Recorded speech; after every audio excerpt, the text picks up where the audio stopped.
So on the island, nobody's going to say, but how are we going to, like, they might actually ask the honest question, but they don't say, if we don't have a king, how are we going to blah, blah, blah? They just have the practical question of, how are we going to get drinking water? And they don't mean, and we better have a king if you can't answer this. And most people, what they mean when they're asking, but if we don't have government, they're saying, I'm going to cling to government. I want a ruling class. I want an authority until you can explain to me how that thing's going to happen without it. And that is an inability to be responsible. That is immaturity. To say, I want this big, powerful, mythical deity to save the day until you can tell me that everything will be okay. And one of the things I like about the island analogy is, obviously, there is no guarantee everything will be okay. We're on an island in the middle of nowhere. We don't know what the hell we're doing. There's no guarantee of anything. And yet, in that setting, nobody says, got to appoint a king, because this is scary.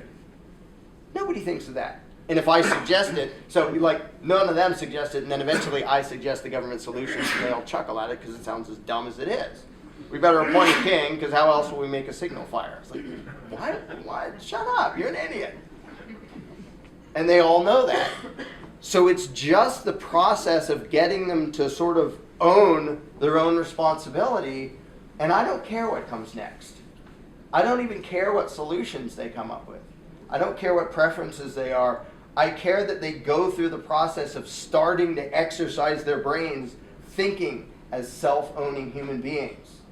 Because when the world does that, we get a hell of a lot closer to utopia than we've ever been. Whereas if people sit around going, this is kind of inconvenient, authority, we get to hell, literally. You know, Mao's great leap forward was, oh, he has great ideas of how to make everything work. 42 million people died.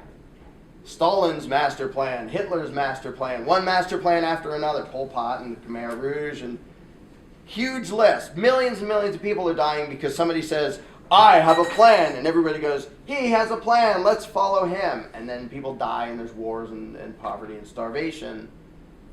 The solution is, in one sense, chaos. The chaos of there is no central control. And that's one of the hardest things, is for people to grasp and accept the fact that you do not have control over the world, and you should not have control over the world, and you don't need control over the world. Being to get Zen, being at one with the fact that you don't control the world is the first step towards being an adult. And realizing, well, I control me, and I talk to other people, and we can organize, and we can do stuff, and we can get along and figure things out.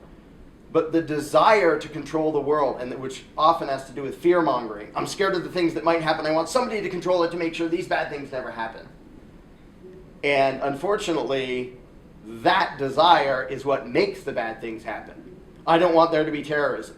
There is terrorism because of the governments that people want, because they don't want terrorism. I don't want there to be poverty. There has been mass poverty and starvation because of the governments that people elected to protect them from mass starvation and poverty.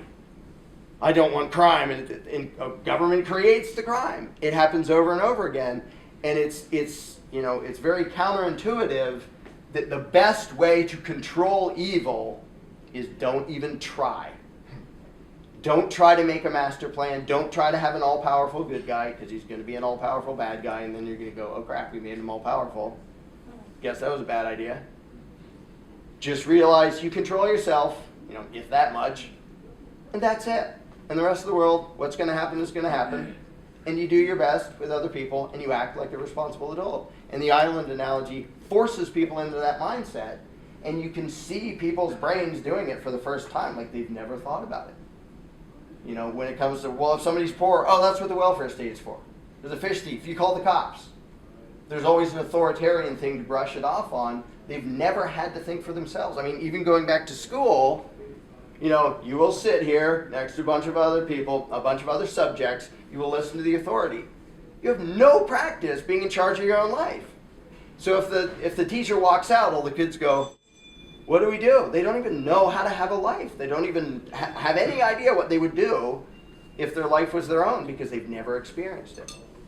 So the island analogy is sort of there. Your life is your own, whether you like it or not. What are you going to do about it? And the beauty is every group does really, really, really well, and all of their solutions are always better than every government solution, always. And it demonstrates that everybody is an anarchist and that anarchism works and that they know it because they don't advocate government. They always advocate anarchy, and none of them notice it until I point it out at the end and they all go, oh yeah, it was all voluntary.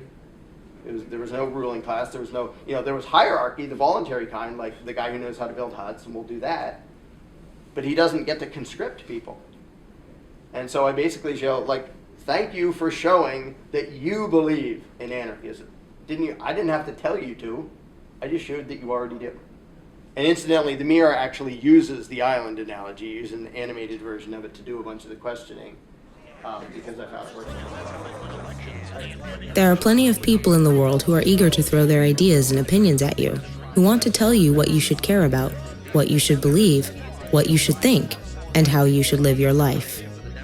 But this is not that. Instead, the purpose of the mirror is to take you on a journey inside your own mind, to let you explore the inner world of your own thought processes. The mirror is not about what facts you know or how smart you are. It's about exploring what you believe, how you see the world, and why. An interactive process where the way you answer certain questions determines where you will go and what you will discover next. In here, you are the scientist and the subject. You are the doctor and the patient. In here, you will decide what is true and what is false, what is right and what is wrong. But be warned, while digging into the inner workings of your own thoughts, you may discover things you didn't know were there, things that may make you uncertain and uncomfortable. So the first, and perhaps the most important question, is this. If, for whatever reason, you weren't seeing the world as it really is, if certain misunderstandings and false assumptions were causing you to think things and do things which go against what you really believe in and who you really are, would you want to know about it?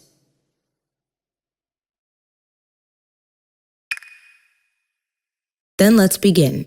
This journey is best taken alone, when you're free from distractions and not in a hurry, so you can take your time and give thoughtful, honest responses to the questions asked, knowing that no one is going to criticize your answers or argue with your opinions. All of the questions are multiple choice, often just yes or no, and how you answer each question determines what the next question will be. If you're not sure you understand a question or aren't sure how to answer, choose more info. You will even be given chances to go back and change your previous answers if you want to. The purpose here is not to trap you or to see if you get the right answers. The purpose is to help you investigate and sort out some of what goes on inside your own head, to see what makes you think what you think and do what you do. You can also leave the mirror whenever you want to, and you will be given a number code so that if you come back an hour later or a month later, you can pick up right where you left off. When you're ready, hit launch to begin.